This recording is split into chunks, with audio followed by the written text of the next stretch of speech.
Hi, sorry, there's not been a book video for ages, and the reason that there has not been a book video for ages is at the end of last year I had horrendous morning sickness and norovirus and a kidney infection, and basically just felt like I was going to die for quite some time.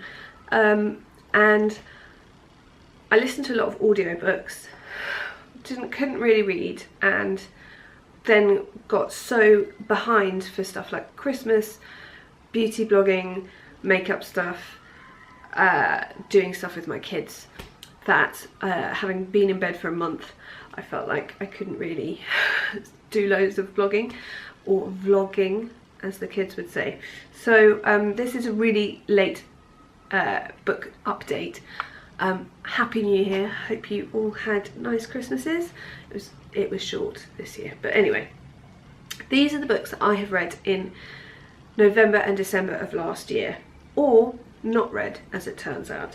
So this is not in order of what I read, I don't think, because I can't remember that.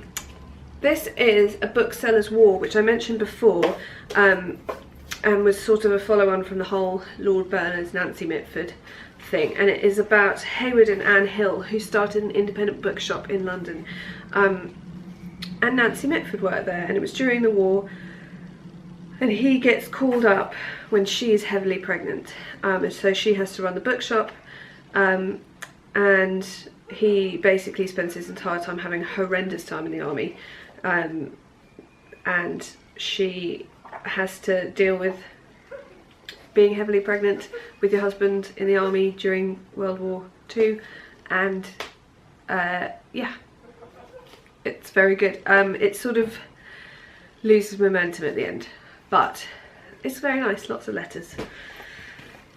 Then my mother moved out of the house that we moved into when I was 2, which is very emotional, but also 30 years of stuff needed sorted through, which I was useless at, thank goodness for my sister.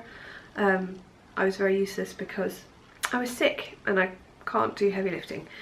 But there are loads of books there that I found amazingly comforting, and one of them is this, which is These Old Shades by Georgette Heyer, which I hadn't read since my mum read it to me. A friend of mine reads Georgette Heyer in times of bereavement and crisis and general lethargy or on holiday, and much like I read Julie Cooper, and I sort of identify, but I can't really get into Georgette Heyer. But this one just has the familiarity of a book that my mum read me, and is quite hilarious. Then The Departure Platform, if I can show you the front, by Violet Powell, which was another one where I thought it would be great. It was sort of about someone who knew Nancy Mitford towards the end of her life when she was living in Paris, and I couldn't finish it because it just was talking about a load of people I had no idea who they were, and it felt like a story that was written by someone about their friendship group, which it is, but it is a friendship group that I don't know about. She is the wife of the author Anthony Powell, and they lived in London, and then they moved out of London, and there just were so many people that I didn't know, and she'd refer to them by their first name, so it wasn't even someone you could go and Google.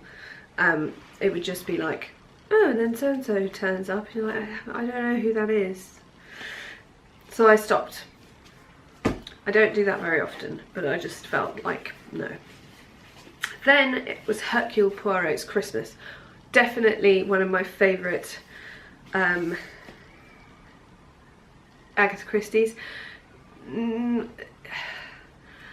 Arguably, it's not one of her best, but the reason I like it is it's the classic locked room murder. The twist is good. I'm an old softie for Christmas, so anything like that. And I just really like, I don't know, it just is one of those stories that I really love, so I was very happy to read it. Then we've got Oh Beloved Kids by Kipling, which was another one of my father-in-law's books that I just pulled out of the stuff that we were going to take to the charity shop, because I like Kipling and because I like non-fiction, and it is letters to his children. He had a really tragic time with his children. His eldest daughter died of pneumonia, of which he had pneumonia at the same time, she died of it. And his son goes off to the war and dies within weeks. And is one of the first lot to go, lies about his age to go with his dad's encouragement, and is missing. They never find him. They and it's just sad and awful. And he loves his children, and he thinks that it's the First World War, so nobody knows what to expect.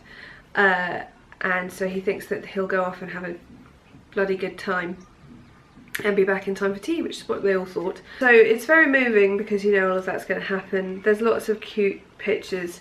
It's a very good insight into the brain of someone who comes up with these amazing stories.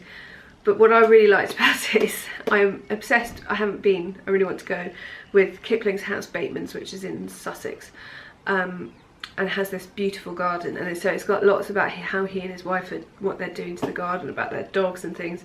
So from that perspective, I really liked it. Again, it kind of has its ups and downs. There are bits where it's really great, and there are bits where you're a bit like, just going to skip over this. Getting a bit ruthless in my old age.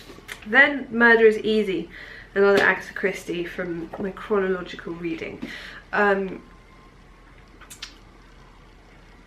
The opposite of Hercule Poirot's Christmas, I've never really liked this one. It's got a great title and a great premise, really. It's another sort of set in the English countryside. The murderer is the least likely person you expect, but I don't know, like it's quite a good love story, but it just doesn't do it for me in the way that a lot of other Agatha Christie's do. So that is it. It looks like I read quite a lot. A friend of mine who I'm trying to work out how she can do a video with me, but she lives in Lancaster and I live here.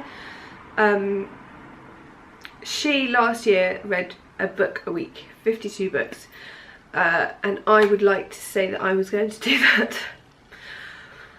I've got quite a full-on year this year, so maybe, not that she hasn't, but I think having a baby kind of your brain a bit, and I couldn't read for a while after having the first one, so maybe that could happen again. But she has inspired me to try. So I'm just keeping a vague list of the books that I'm reading, and hoping that I can get near. I'd like to get like 45 or over would be good. Does anyone have any other crazy reading stuff that they're doing? I'm obviously doing my chronological Agatha Christie reading. Joe, I think, again, is this year doing 52 books, one a week. So if you're doing anything weird reading, I want to hear about it. And I will see you soon for more random book stuff.